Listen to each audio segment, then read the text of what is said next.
সন্ধ্যাবেলা চায়ের সঙ্গে এরকম গরম গরম নিমকি থাকলে তো কোনো কথাই হবে না। আজকে বাড়িতে একদম অল্প সময়ে অসাধারণ একটি নিমকির রেসিপি আপনাদের সঙ্গে শেয়ার করবো, যেটা খেতে এতটাই টেস্টি। আসসালামু আলাইকুম, সবার স্বাগত ইঞ্জু কিচেন। আজকে আমাদের রেসিপি নিমকি। প্রথমে একটা পাত্রে আমি 4 চামচ মতো ময়দা নিয়ে নেব। আপনারা চাইলে গমের আটা নিতে পারেন। এবার সেখানে স্বাদ অনুযায়ী লবণ, আজওয়াইন, কালো জিরা আমি মিশিয়ে নিয়েছি আগে থেকে।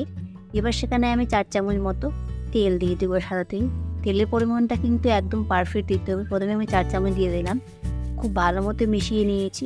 তেলটা পারফেক্ট হয়েছে কীভাবে বুঝবেন দেখিয়ে দিই। হাতের মাধ্যমে ময়দাটা এইভাবে মোট করলে দলা বেরিয়ে যাচ্ছে, তাহলে বুঝবেন পারফেক্ট হয়েছে। একটু জল দিয়ে একটা নর্মাল ব্যাটার তৈরি করে নিয়েছি। দেখুন ঠিক এইরকম ব্যাটারটা হবে। 10 মিনিট রেস্ট দিয়ে দেবো। এদিকে একটা পাত্র নিয়েছি, পাত্রের মধ্যে 2 চামচ তেল দিয়ে 1 চামচ ময়দা দিয়ে খুব ভালো মতো মিশ্রণটা গুলিয়ে নেব। ঠিক এইরকম দেখতে লাগবে, দেখতেই পাচ্ছেন। চলুন সাইডে রেখে দিই। 10 মিনিট পরে ময়দাটা খুব ভালো মতো হাত দিয়ে মালিশ দিতে হবে, একদম খুব ভালো মতো কিছুক্ষণ। এবার ময়দাটা খুব ভালো মতো মালিশ দেওয়ার পর দুভাগে বিভক্ত করে নিলাম। একটা ডো নিলাম, একটা ডো সাইডে রেখে দিয়েছি একদম ঢাকনা দিয়ে। একটু উপর থেকে ময়দা ছড়িয়ে এটা খুব বড় একটা রুটি বেলে নিয়ে নেব। খুব ভালো মতো বেলুনের সাহায্যে আমি রুটি বেলে নিয়ে নিয়েছি। যে মিশ্রণটা আমি গুলে রেখেছিলাম তেলের সঙ্গে, সেই মিশ্রণটা চামচের সাহায্যে খুব ভালো মতো এই ময়দাটার উপর মিশিয়ে নিয়ে নেব। চামচের সাহায্যে খুব ভালো মতো মিশিয়ে নেওয়ার পর এবার হাত দিয়ে গোল গোল করে একটা রোল তৈরি করে নিয়ে নেব। হাত দিয়ে একটু প্রেস করে রোলটা ঠিক ভালো মতো সেট করে নিয়ে চাকুর সাথে ছোটো ছোটো টুকরো টুকরো করে কেটে নিয়েছি।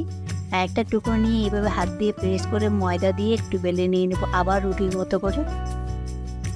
দেখুন এভাবে আমি বেলে নিয়েছি। আবার সেই তেল এবং ময়দার মিশ্রণটা দিয়ে খুব ভালো মতো চামচের সাহায্যে মিশিয়ে দিয়ে উপর থেকে ব্রাশ করে দিয়ে দেবো। রুটিটা এক সাইড থেকে অপর সাইডে ঠিক এইভাবে উল্টে দিয়ে হাত দিয়ে প্রেস করে দিয়ে দেবো। ঠিক আবারও সেমভাবে উল্টে দিয়ে দেবো। দিয়ে দেখুন পারফেক্ট নিমকির শেপ তৈরি। এবার বেলুনের সাহায্যে হালকা প্রেস করে দিয়ে দেবো, যাতে খুব ভালো মতো শেপ হয়ে যায়। একটা চাকুর সাহায্যে আমি ফুটো ফুটো করে দিচ্ছি, ভালো একটা ডিজাইন হবে দেখতে। এইভাবে আমি সবগুলোই বানিয়ে নিয়ে নেব।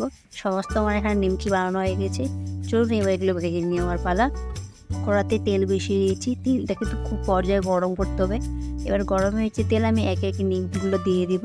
নিমকি দেওয়ার সময় গ্যাসের ফ্লেমটা আমি একদম মিডিয়াম টু লো রেখেছি। সমস্ত নিমকি দিয়ে আমি সেগুলো ভেজে নিয়ে নেব। নিমকিগুলো দেওয়ার পর কিছুক্ষণের মধ্যে দেখবেন তেল থেকে মোটামুটি ফুলে আসছে। দেখুন কীভাবে ভালো মতো ফুলে গেছে, দেখতেই পাচ্ছেন।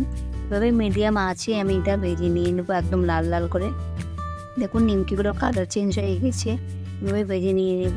আমি দেখিয়ে দিচ্ছি ঠিক কী পর্যায়ে তুলে নিতে হবে। দেখুন এইভাবে পুরো লাল হয়ে গেলে নিমকিগুলো তুলে নিয়ে নিয়েছি। বাকিগুলো আমি সেম পর্যায়ে ভেজে নিয়ে নেব। মিডিয়াম টু লো আছে লাল লাল করে সমস্ত নিমকি আমি এখানে ভেজে নিয়েছি।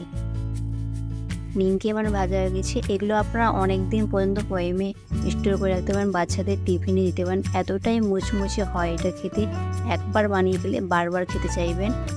ভিডিওটি ভালো লাগলে লাইক কমেন্ট শেয়ার করবেন। চ্যানেলটি সাবস্ক্রাইব করতে একদমই ভুলবেন না। ফেসবুক থেকে দেখে থাকলে ফলো করে দিয়ে দেবেন। আজকের মতো এখানেই দেখা হবে নতুন একটি ভিডিওতে। ভালো থাকবেন, সুস্থ থাকবেন।